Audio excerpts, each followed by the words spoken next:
Each year, around November 22nd, JFK assassination experts, wannabe experts, enthusiasts, and those genuinely interested in finding out what really happened make their way to the annual assassination conferences.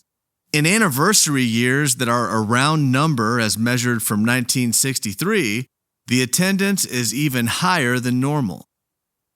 Now, we'll be diving into Oswald's childhood very soon. But first, in this bonus episode of Solving JFK, I'll take you with me to the 60th Anniversary JFK Assassination Conference at Duquesne University in Pittsburgh so that you can get an idea of what Warren Report critics talk about when they get together, including clips and interviews from a few names you may know. In Dallas, Texas, 3 shots were fired at President Kennedy's motorcade in downtown Dallas. The first reports say that President Kennedy has been seriously wounded by this shooting. The flash, apparently official, President Kennedy died at 1 p.m. Central Standard Time.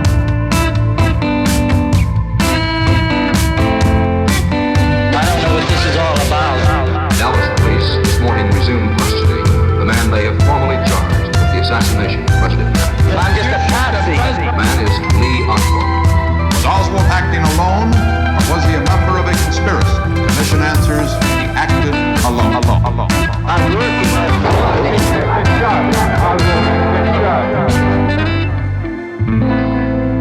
I'm just a patsy. This is Solving JFK. I'm your host, Matt Crumpton.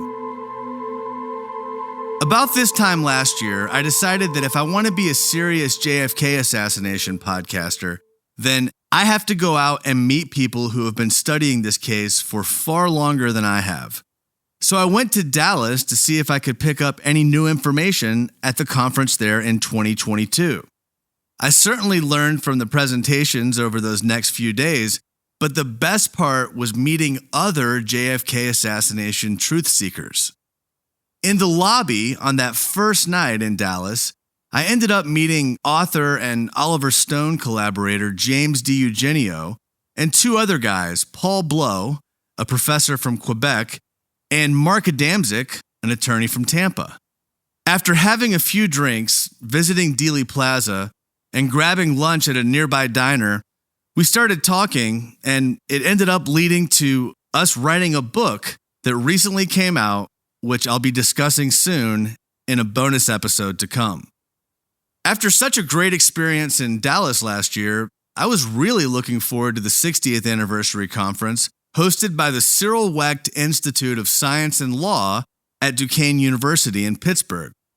My goal for this conference was to meet more folks who may be able to help me with this quest in trying to solve the JFK assassination, and to see if I could learn anything I didn't already know. The conference this year was a success on both of those fronts. I should mention that if you're a Warren Report defender, then the case has already been solved. That's why Gerald Posner named his influential book Case Closed. When there's nothing else to solve, you don't have any need to hear the latest development or discussion of a recently declassified document, because it all leads back to the same place, which is that Oswald did it alone. That's also why there's not a single JFK assassination conference that combines presentations from Warren Report supporters and critics. And I'm also not aware of any JFK assassination conferences that are put on by Warren Report defenders, at least not ones that occur every year. If there was one, I would definitely go check it out. The 60th Anniversary Conference kicked off with a talk from actor Alec Baldwin. Yes, that Alec Baldwin. The guy who plays Jack Donaghy on 30 Rock, starred in a bunch of really famous movies, and who most recently gained infamy for accidentally killing a woman on the set of a film. I get that a lot of people don't really care what Alec Baldwin has to say, but he's been studying the JFK assassination for years, and I thought he gave a nice talk. He spoke about 3 dreams that he has. The first being that he goes to heaven and God shows him a full view of what really happened in the JFK assassination. Here's what he said his other two dreams are. My second dream is that we take J. Edgar Hoover's name off the offices of the Justice Department.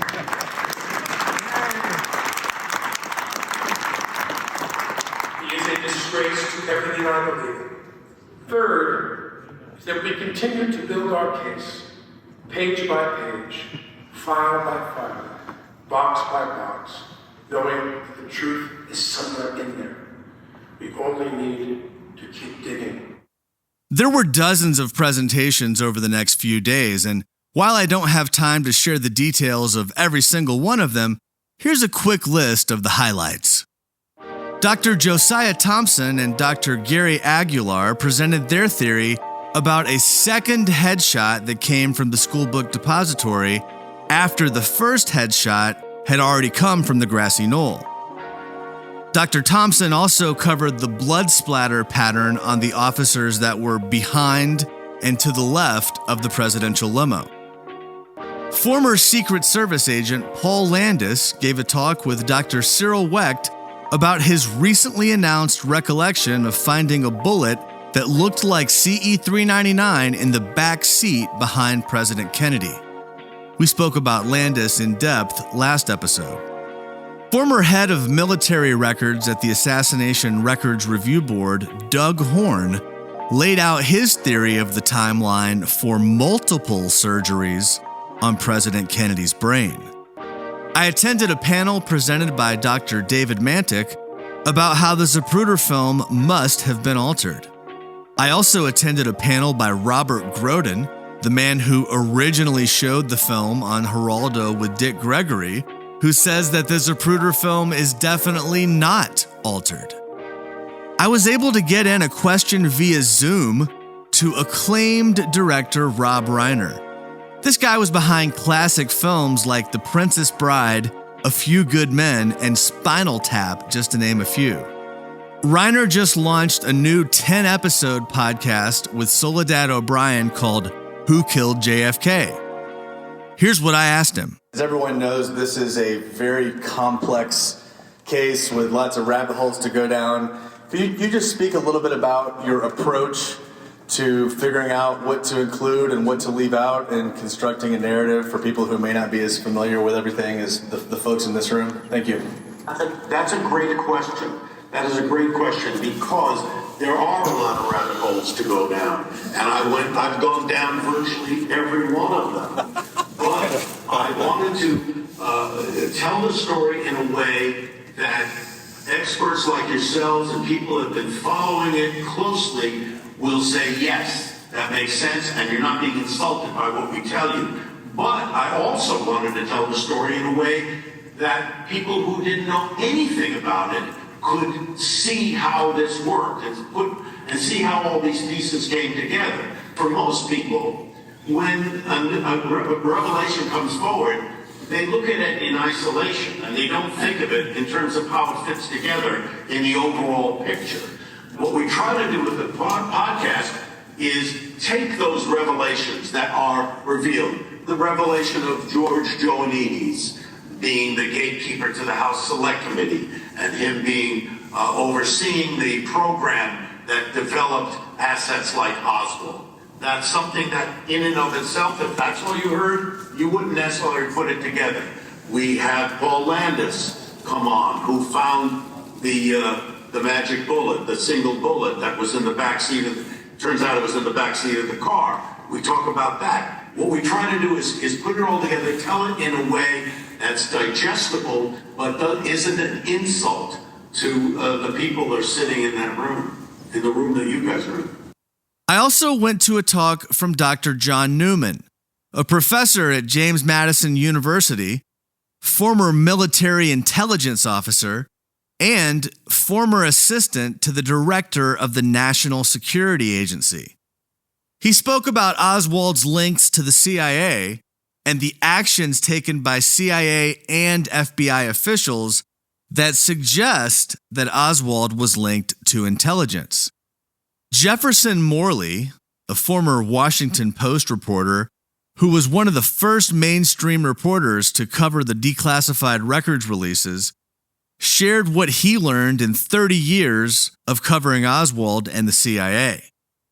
I also learned from attorney Daniel Alcorn that the owner of the Texas School Book Depository, D.H. Byrd, was a business partner in a company called Timco, which provided various services to the CIA. Former ARRB investigator David Montague shared the process that was used by the ARRB, as well as some war stories, including how they found out that Richard Case Nagel had died after they sent him a registered letter saying that the ARRB wanted to speak with him. During that talk, Montague's ARRB colleague, Doug Horne, shared that when they asked the Secret Service for records of the advance plans for Dallas, Tampa, and Chicago during the fall of 1963, the Secret Service then destroyed the documents after the request had been made and admitted to having done so. They faced no consequences as a result of this. Finally, we heard from Salon.com founder and author of The Devil's Chessboard, David Talbot, about the future of the JFK assassination in the media and culture. During this talk, Talbot shared that he had been asked to write an opinion piece by the New York Times about the assassination. But after he sent the piece to the Times, they told him that it couldn't be published because it's, quote, tricky for the New York Times opinion page to navigate truth and conspiracy. Okay, so those were the major talks that I went to. But the best part of the conference was meeting other people who, like me, believe that the Warren Report did not get it right and who have dedicated their lives to finding the truth. Here's a small lightning round style sampling of a few of the folks that I had the pleasure of hanging out with in Pittsburgh. All right, could you just say your name? Jacob Hornberger.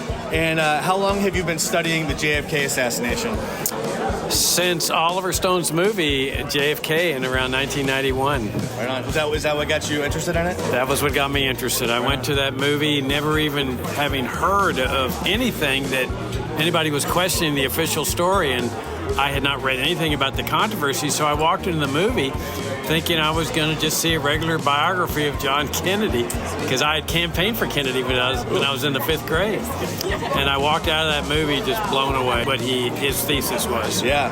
Or what would you say are the top 2 or 3 JFK assassination books that you'd recommend? JFK and the Unspeakable by James W. Douglas is the absolute best.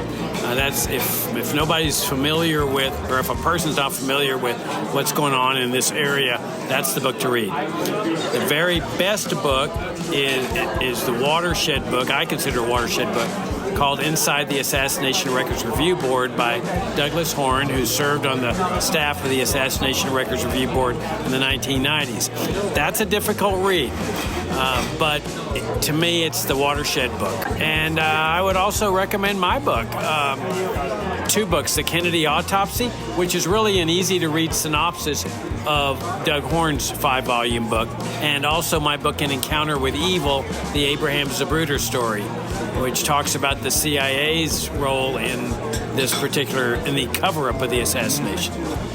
In one sentence, who killed JFK? The National Security Establishment, Pentagon, specifically the Pentagon and the CIA. What one piece of evidence would you say is the most persuasive if you had to pick just one? The fraudulent autopsy. That is case closed on the assassination, and that's the power of Doug Horne's book, his 5-volume book, that he established beyond a reasonable doubt that the autopsy that was conducted on the very evening of the assassination was fraudulent. Well, once you establish a fraudulent autopsy beyond a reasonable doubt, that's case closed on the assassination itself, because there is no innocent explanation for a fraudulent autopsy. What's your name? Jeff Crudell. Okay. And how long have you been studying the Kennedy assassination? Probably somewhere in the neighborhood of 30 years. What 2 to 3 books would you recommend for someone on the assassination, like your favorites, your go-tos? Well, I would probably start with some of the original books like Accessories After the Fact by Sylvia Maher. Not in Your Lifetime is an excellent book by Anthony Summers, which gives you a pretty broad look at it. I am not a fan of Gerald Posner, but at the end of the day, actually, there's a lot of good factual information in his book. I'm blanking on the name of it now. Case Closed. Case Closed. Henry Hertz, Reasonable Doubt is a good book too, as well. You know what? Honestly, there's a lot of them. Honestly, I don't agree with Vincent Bugliosi either. But if you want a very valuable doc, especially for people who want a deeper look at some of the more detailed elements of a lot of situations. So, if you had to pick one piece of evidence to focus on that is the most persuasive to you, what would that be? A lot of people don't agree with me, but I actually think that one of the most incredible things about the entire moment in Dealey Plaza is the fact that very credible individuals, including law enforcement officers, moments after the shots were fired, came upon individuals who represented themselves to effectively be Secret Service agents, and they clearly were not. So I think that in and of itself says that there were nefarious things happening in Dealey Plaza at that moment. And then last question, in one sentence, who killed JFK? I don't know who killed JFK, but I know the forces that orchestrated it were clearly part of the CIA and perhaps other elements of the government. It was a very elegant plot that was put together by a subset of individuals with means within the government to do it. Can you say your name? I'm Doug Horne. All right, and how long have you been studying the assassination? Oh, I've been studying the assassination since 1965, when under the weekly reader program, I got my abridged paperback copy in grade school of the Warren Report. What are the top 2 or 3 assassination books that you would recommend to others, aside from your own, which you can feel free to mention? Well, you need to get started with the who and the why. So JFK in Vietnam by John Newman, JFK and the Unspeakable by James Douglas. I'll leave it at that. And then after that, you want to get into the medical evidence. Inside the ARRB. Yes, my 5-volume memoir, over 1,800 pages, written over 3 years between 2006 and 2009, about the fact that basically we had a fraudulent autopsy. There weren't just mistakes. It wasn't just incompetence. It was a fraudulent autopsy from the start to the end. There's no reason to have any faith in it whatsoever, and that was the contribution of the review board's medical depositions, that we should have no faith in the findings of the autopsy. Who killed JFK in one sentence? His enemies in the Pentagon and the CIA. It's not acceptable anymore to give a simplistic answer by saying the CIA killed Kennedy. That's Mark Lane, and as much as I love him, that's what Alec Baldwin said a couple of nights ago. No. John Newman, Dr. John Newman, who was an Army intelligence officer and who worked in the NSA, he says he thinks that the Pentagon was at the galactic center of the assassination coup and that the CIA were their willing handmaidens. That's the new interpretation that we need in the research community. He's proving it with his series of books on the assassination, and you should start with his JFK in Vietnam. What would you say is the most compelling piece of evidence or body of evidence if you had to point to just one area? The most compelling body of evidence, or the overwhelming numbers of conflicts within the medical evidence arena, they prove that the autopsy can't be trusted. You need to get down in the weeds and have patience to study that stuff. But the more you study it, the more problematic the evidence becomes, and you realize the American people have been lied to for 60 years by the government. What's your name? Jeff Morley from Washington, D.C. All right. And how long have you been studying the assassination? I have been reporting in earnest on the CIA's role in the Kennedy assassination for 29 years. Wow. And what first got you into that? The JFK Records Act passed in 1992, and that put a whole bunch of new government records into public view.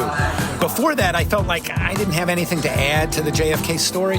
When those new documents came out, I thought, this is going to be truly new, and I can do good journalism around this rather than speculate about old things. And what would you say are the top 2 or 3 books on the assassination, aside from the ones you've written, which you can feel free to mention?